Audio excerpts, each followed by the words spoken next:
Bendiciones, hermanos, les habla Alberto Fonseca de su canal Católico Nada, Nicaragua. ¿Martín Lutero era un santo o era un hereje? Él hizo la reforma o deformó la iglesia. Vamos a hablar sobre Martín Lutero, un hombre famoso hoy, precisamente 31 de octubre en el año 1517, una fecha muy sui generis. Hoy es Día de las Brujas.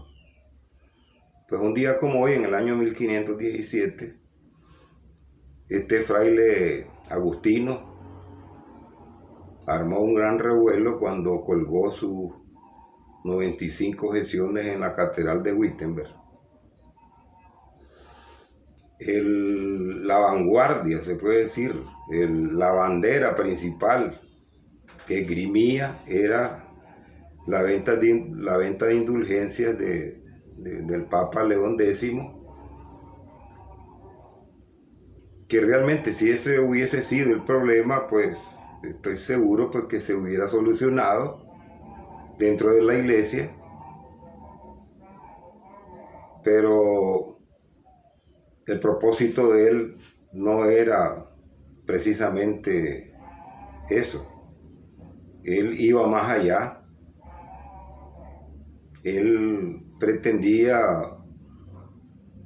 hacer prácticamente a barrer con la teología que siempre había enseñado la iglesia, y usó como bandera el pretexto de la indulgencia. Habría que ver el contexto político de esa época. Tal vez ahora lo vemos algo sin sentido, pero la Europa de hoy no es como la Europa de ese tiempo. Entonces había muchas convulsiones políticas, había mucha gente que se oponía al emperador, y pues halló el caldo de cultivo para que se propagara rápidamente la herejía luterana. Pues ahí estaba ese caldo de cultivo, con todos los príncipes alemanes que tenían un cierto sentimiento de nacionalismo alemán antirromano. Entonces, y en ese tiempo los pilares de la cristiandad eran el emperador y los papas, pues la iglesia. Esos eran los pilares que sostenían la Europa de ese tiempo. Entonces rápidamente Lutero halló quienes le apoyaran en levantar la bandera de la rebeldía con el pretexto de las indulgencias. En ese tiempo el emperador era Justiniano.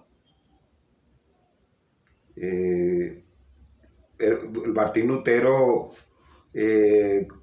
encontró apoyo rápido el apoyo, porque era una forma de esos príncipes alemanes de sacudirse la autoridad del emperador. En ese tiempo se llamaba el Sacro Imperio Romano Germánico. Entonces Lutero incita a esos príncipes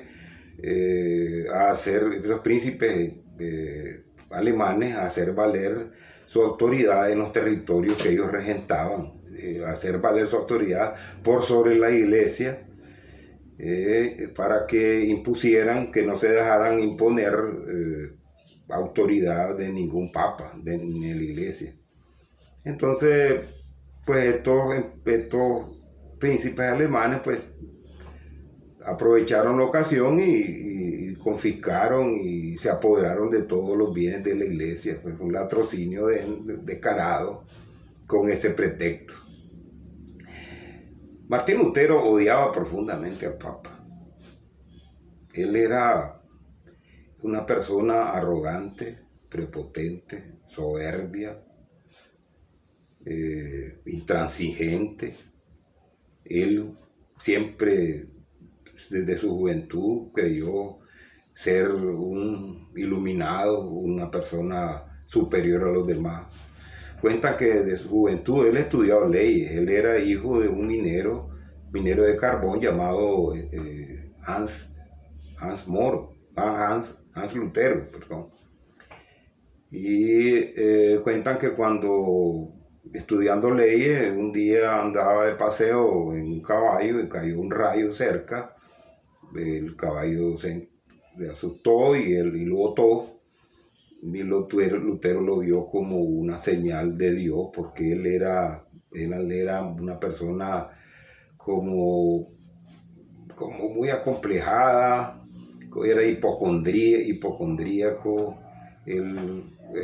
una persona que más que todo le miraba a Dios como un juez severo.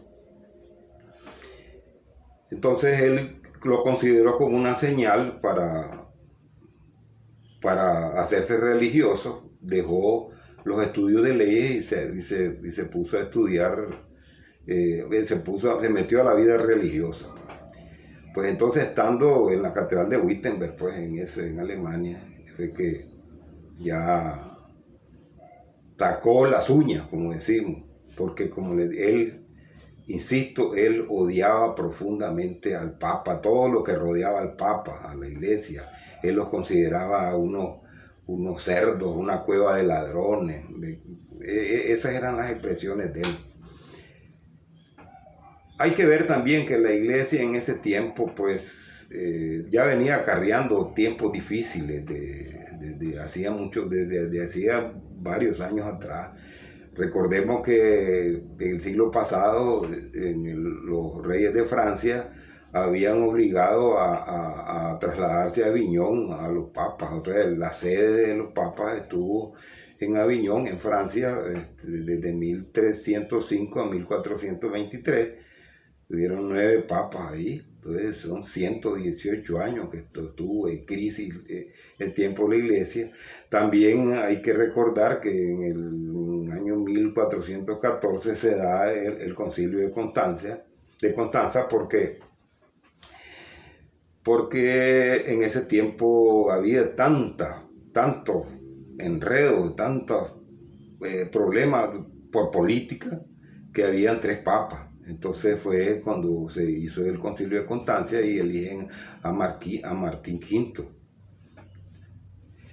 Había también, en el tiempo de Lutero, había una escasez de formación religiosa. Habían, como les digo, muchos intereses políticos. Se observaba también cierto abandono en las prácticas sacramentales.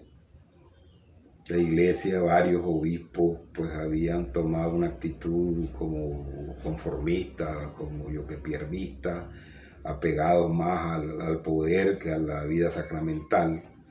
Entonces, bajo esas circunstancias, él saca del terremoto, una sacudida a la iglesia, un golpe fuerte al cuerpo de Cristo, haciendo esas propuestas y con la intransigencia que lo caracterizaba.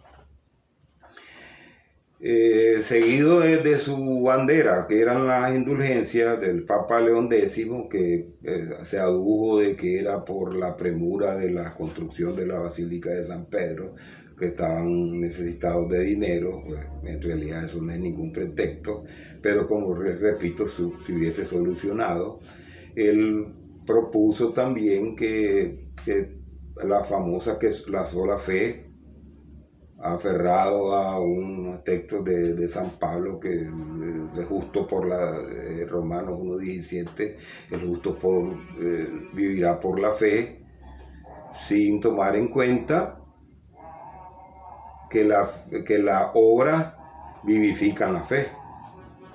Porque una fe, como dice Santiago, una fe sin obra, pues no es fe. Muéstrame tu fe sin obras, decía Santiago. Y San Pablo estaba claro también que se estaba refiriendo a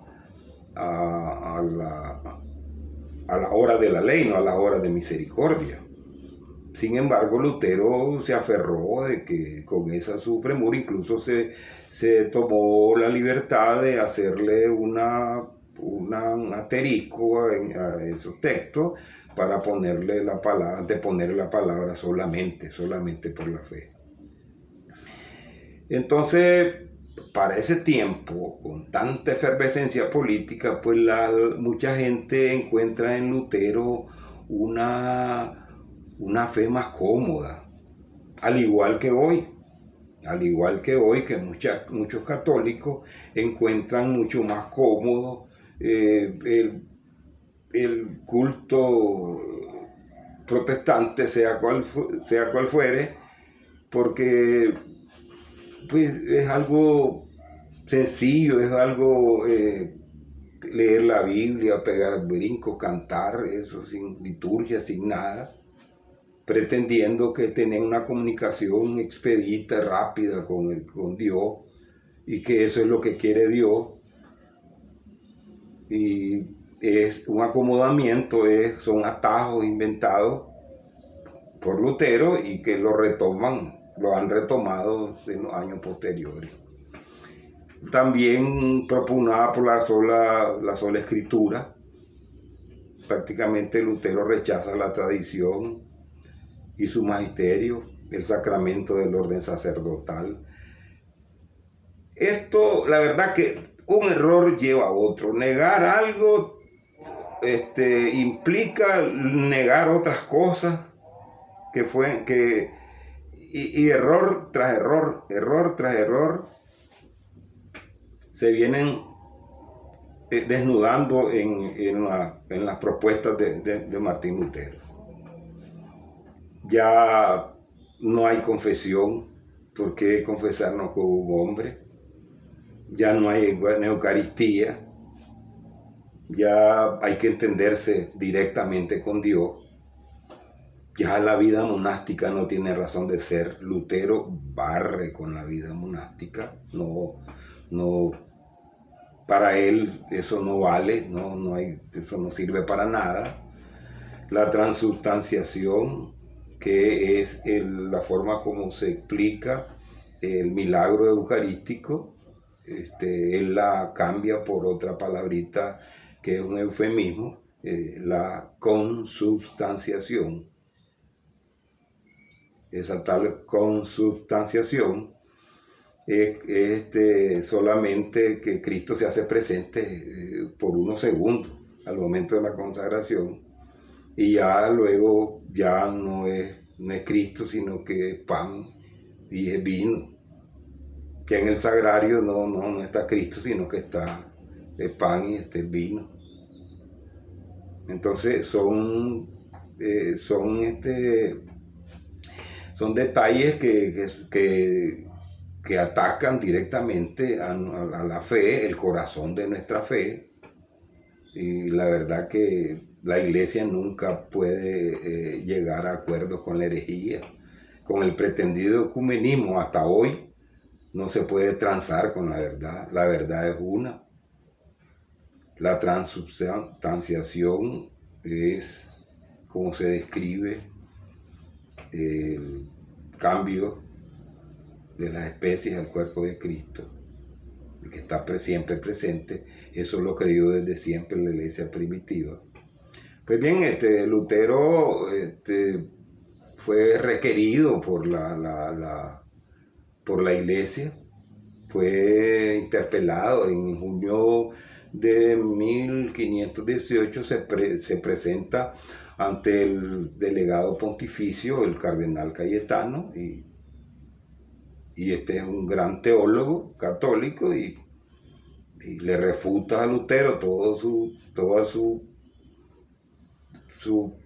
caldo de inventos teológicos que más bien son luterológico, y ya él sigue intransigente, que no pretende cambiar. Él está empecinado en eso, y además que ya había recibido el respaldo político de un montón de gente, de un montón de príncipes alemanes. Había salido a aflorar ese nacionalismo que les digo en contra del emperador.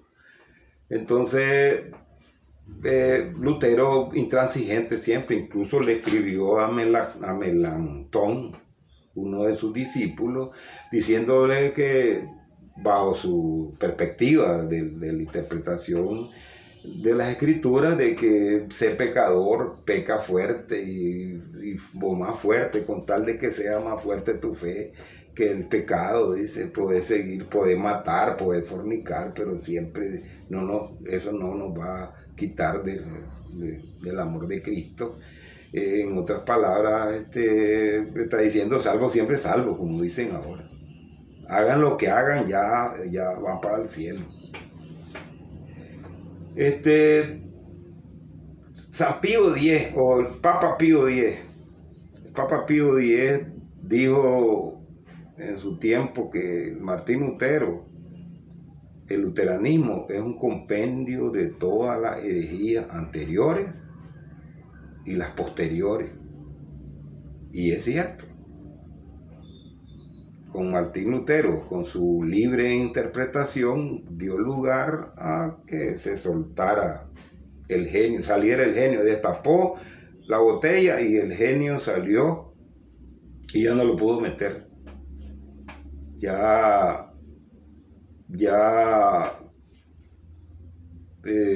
Con esa libre interpretación, hasta él mismo posteriormente escribió de que ahora cualquier campesino, cualquier citadino dice ser maestro de las escrituras. Él mismo se quejaba en las cartas con el avispero que había soltado, porque luego de Lutero surgieron otros, como por ejemplo Calvino, que es peor todavía, porque con su doctrina de la predestinación, ¿dónde queda la fe con eso? Y luego salió Zwingli. Bueno, Calvino hizo su, se puede decir, su valladar en Ginebra, Suiza. Luego salió Zwingli, luego también en Thomas Monser, que atacó, que incluso Thomas Monser se constituyó como enemigo de los señores, que entre ellos de los señores feudales, digamos, incluidos los seguidores de Lutero, que lo habían apodado a Lutero, incluso Thomas Monser fue muerto por ellos mismos. También de ellos surgió Enrique VIII en Inglaterra, que cuando la rebelión de Lutero había escrito una carta de apoyo al Papa y de fidelidad al Papa, y el Papa le había dado una carta o una especie de diploma como defensor de la fe, y que luego quiso aprovechar, teniendo ese título de defensor de la fe, para que el Papa lo divorciara de su esposa Catalina de Aragón, porque tenía una amante que se llamaba Ana Bolena, y como el Papa le respondió que no se podía divorciar, lo que Dios unió no lo separa el hombre, lo hizo lo mismo. Se separó y confiscó todo lo de la iglesia y atacó a la iglesia católica. Se constituyó en otro frente de ataque contra la iglesia. A todo eso enfrentó ya el nuevo emperador Carlos V, nieto de Maximiliano, que apenas contaba con 21 años. A todo eso se enfrentó, a ese conflicto, digamos, en el imperio tenía a Enrique VIII, pues ya enemigo de la Iglesia Católica, tenía al frente los franceses, tenía a los musulmanes con Soleimán siempre asediando, y en el mismo imperio romano-germánico, el Sacro Imperio Romano-Germánico, todo el burum bum bum del protestantismo de Lutero. Lutero también fue llamado a un debate, y él participó en un debate con Juan Eck, un debate con un teólogo famoso, Juan Eck, en la universidad, y perdió el debate. Y eso es lo que lo molestaba más todavía, haber perdido el debate. Las indulgencias eran un pretexto. Él consideraba a todos los que lo rebatían teológicamente como cerdos, como ladrones, como parte de una mafia papista.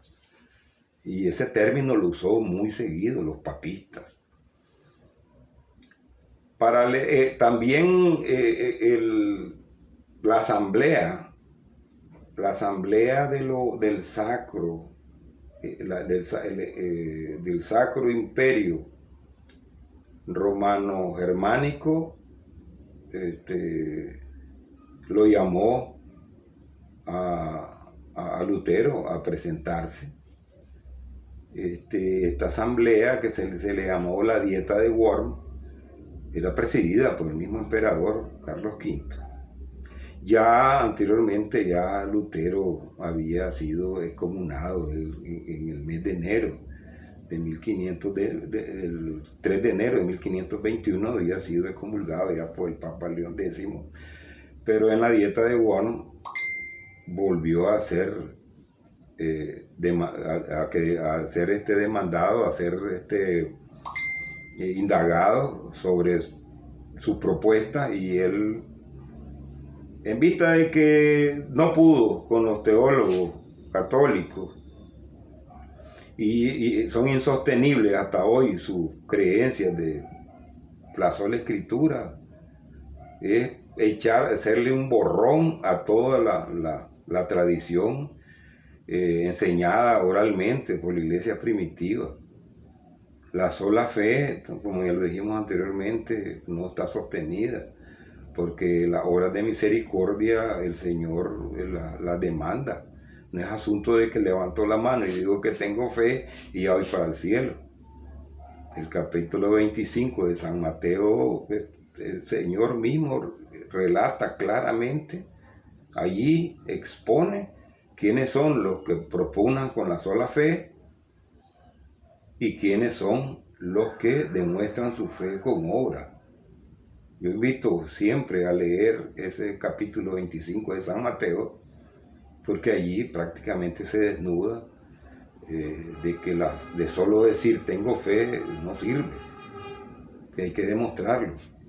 Pues en la Dieta de Worms, el Lutero, siempre intransigente, dijo que él no se retractaba. No quiero, dijo, y no puedo retractarme. Él ya estaba comprometido con todo ese mare magnum político que lo apoyaba y que habían aprovechado esa circunstancia para buscar cómo desembarazarse del emperador. Y entonces él no se retractó. Él, al siguiente día, el emperador Carlos V sacó un pronunciamiento donde se declaraba que a pesar de toda esta revolución, todo este revuelo, todo este escándalo, todo este golpe artero al cuerpo de Cristo, él se declaraba como un fiel servidor de Cristo, de la iglesia, y que iba a dedicar su vida a defender la fe.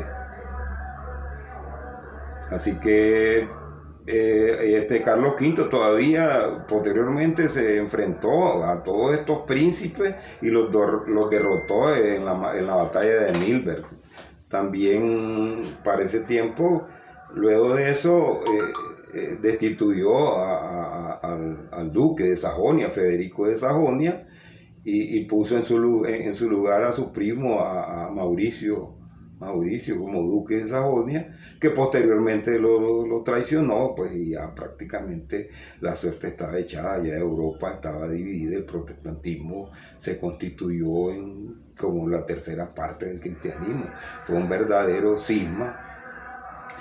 Pero paralelo también a esto, en ese tiempo surgieron muchos santos verdaderos que trabajaban desde dentro de la Iglesia Católica y que dieron buen testimonio de la Iglesia Católica, porque la Iglesia Católica es una institución, el cuerpo de Cristo, y hay cabritos y hay ovejas.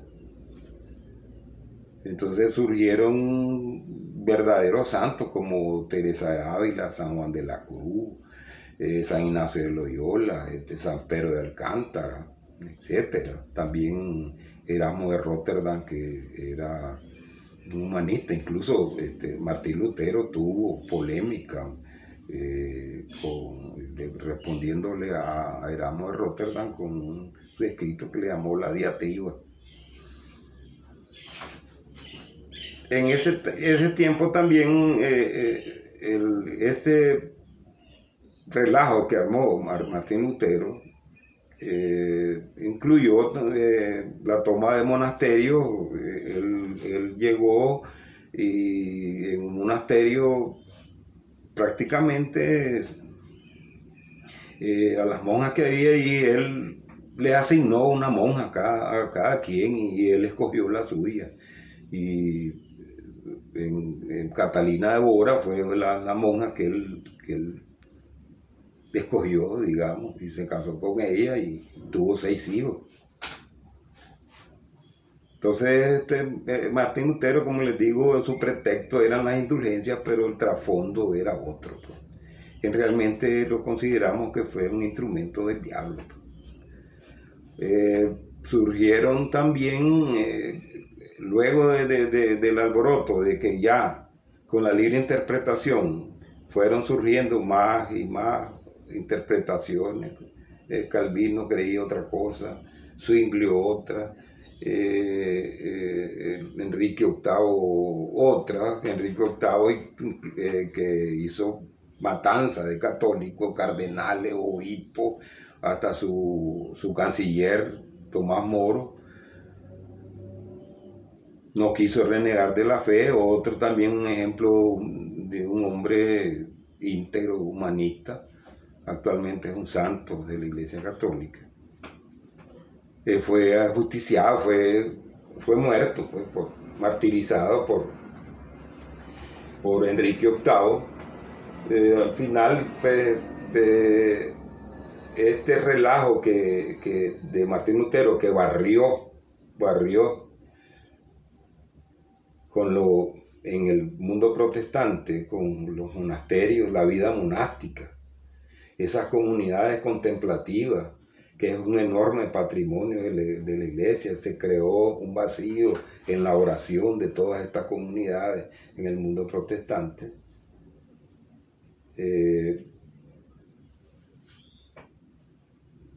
El Martín Lutero, él le pegó un artero golpe a la iglesia. Parece que no, él decía ser un gran teólogo y parece que no leyó lo que dice el Salmo 127:1.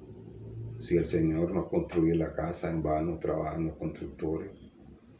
También parece que no leyó lo que le pasó a Coré en el capítulo 16 de Números, que al final fue castigado por el Señor porque se abrió la tierra y los tragó a él y a sus seguidores, porque pretendieron hacer algo mejor que lo que Dios estableció. Esto es lo que hizo Martín Lutero, aunque Martín Lutero estaba claro y su vida no fue precisamente una vida santa. Su vida había mucho alcoholismo. Su vida es posible que con los problemas psíquicos, psicológicos que tenía desde joven, haya tenido prácticamente un revoltijo en su cabeza que no lo dejaba vivir tranquilo, y fue así que él se suicidó. Martín Lutero se suicidó el 18 de febrero. Se suicidó el 18 de febrero de 1546. Y uno de sus seguidores, digamos que especie de secretario, que siempre andaban con él, Ambrosio Cutterfield, creo que se llamaba ahí, Curfield, no recuerdo muy, pero por ahí Ambrosio Curfield, él fue el que testimonió que se colgó y que su cuerpo tenía una forma grotesca, como todo el que se suicida colgado. Dice que tenía la parte derecha toda roja y la lengua deformada la parte izquierda, y tenía enrojecido todo el cuello. Y contó también que la noche anterior había tenido una noche de alcohol. Así fue la muerte de este señor. No es cierto de que él se haya arrepentido y se haya confesado como católico. No es cierto. Él murió y Dios quiera que se haya arrepentido. Yo tampoco voy a asumir las actitudes que asumen los súbditos de él, los seguidores de él, de juzgar si está condenado o está en el infierno o no. El Señor en su misericordia pues sabrá qué hacer, pero lo que sí consta en la historia es ese golpe, esa puñalada que le dio al cuerpo de Cristo. Todo desobedeció todo lo que el Señor enseñó, que todos sean uno, como tú y yo somos uno, en San Juan 17:21. Martín Lutero, las evidencias de su reforma están a la vista. Miles y miles de denominaciones diciendo ser la iglesia de Jesucristo, basados en el libre examen. Cualquiera, como él mismo dijo, cualquiera se constituye como un maestro, como el que sabe más de teología y que está iluminado por Dios y que es el remanente que escogido, y así siguen surgiendo. Como le dijo el Papa Pío X, Martín Lutero, el compendio de las herejías pasadas, las herejías presentes y las herejías que vendrán. La iglesia, después de Martín Lutero, el Papa Pablo III convocó al Concilio de Trento entre 1545 y 1563, y en ella la iglesia se consolidó, rebatió uno a uno todas las objeciones de Martín Lutero, y la iglesia se enrumbó, y ya se hicieron todas los acomodamientos que la iglesia tiene que irse acomodando al correr de los tiempos, sin perder la esencia de la doctrina. El Concilio de Trento ahora nos parece tan lejano y tal vez nos puede parecer muy anticuado, pero el Concilio de Trento puso las cosas en orden, trajo una oleada de aire fresco a la iglesia, y la iglesia como institución, como el cuerpo de Cristo, sigue a pesar de todo a pesar de los judíos, a pesar de los gnósticos, a pesar de los ateos, a pesar del Imperio Romano, a pesar de Calígula, Nerón, a pesar de todos los que la han atacado, a pesar de los malos católicos como Martín Lutero, la iglesia sigue y sigue, porque Jesucristo lo prometió, que las puertas del infierno no prevalecerán contra ella. Y lo único que nos queda es recomendar, hermano, recomendar que si usted es católico y no conoce ni siquiera la doctrina básica de la iglesia, que se acerque, que le venga, pregunte a la iglesia, pregunte a los católicos, no le pregunte a un enemigo de la iglesia, porque seguramente lo va a llevar al error. Todas las denominaciones protestantes se basan están de una u otra forma conectadas a Lutero en las interpretaciones privadas que la misma Biblia condena. Así que el llamado es formémonos. No cometamos el error de seguir a uno de estos émulos de Lutero. La iglesia es una y es nuestro deber como confirmados en la Iglesia Católica extender y defender nuestra fe. Recuerda, hermano, la iglesia es una, católico o nada. Bendiciones.